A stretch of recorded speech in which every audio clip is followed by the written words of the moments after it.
Hi സുഹൃത്തുക്കളെ, നിങ്ങളെ ഞാൻ ഇന്ന് കൂട്ടിക്കൊണ്ടു പോകുന്നത് കോഴിക്കോട് ജില്ലയിൽ തന്നെയുള്ള കടലുണ്ടി എന്ന സ്ഥലത്തുള്ള പുഴയിലേക്കാണ്. അവിടെ കണ്ടൽ കാടിൻ്റെ ഉള്ളിലൂടെ ഒരു വഞ്ചി യാത്ര.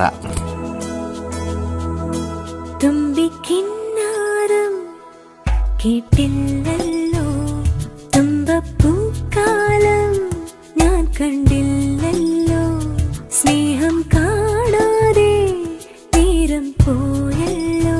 അനേകം വൈവിധ്യങ്ങളായ കണ്ടൽ ചെടികളെ അടുത്തറിഞ്ഞുകൊണ്ട് വള്ളത്തിലൂടെയുള്ള ഒരു യാത്ര, അത് ഒരു മനോഹരം തന്നെയാണ്. രാവിലെയും വൈകിട്ടുമുള്ള നേരങ്ങളിൽ ഇതിലൂടെ യാത്ര പോവുകയാണെങ്കിൽ നമ്മൾക്ക് ഒരുപാട് ദേശാടന കിളികളെയും കാണാൻ കഴിയും. അഴിമുഖത്തോട് അടുത്ത് കിടക്കുന്ന പുഴയുടെ ഭാഗമായതിനാൽ വേലിയേറ്റവും വേലിയിറക്കവും കേന്ദ്രീകരിച്ചുകൊണ്ടാണ് ഇവിടുത്തെ വഞ്ചി യാത്രയുള്ളത്. കൊടുത്തിരിക്കുന്ന നമ്പറിൽ വിളിച്ച് നിങ്ങൾക്ക് അന്വേഷിച്ച് യാത്ര പോകാം.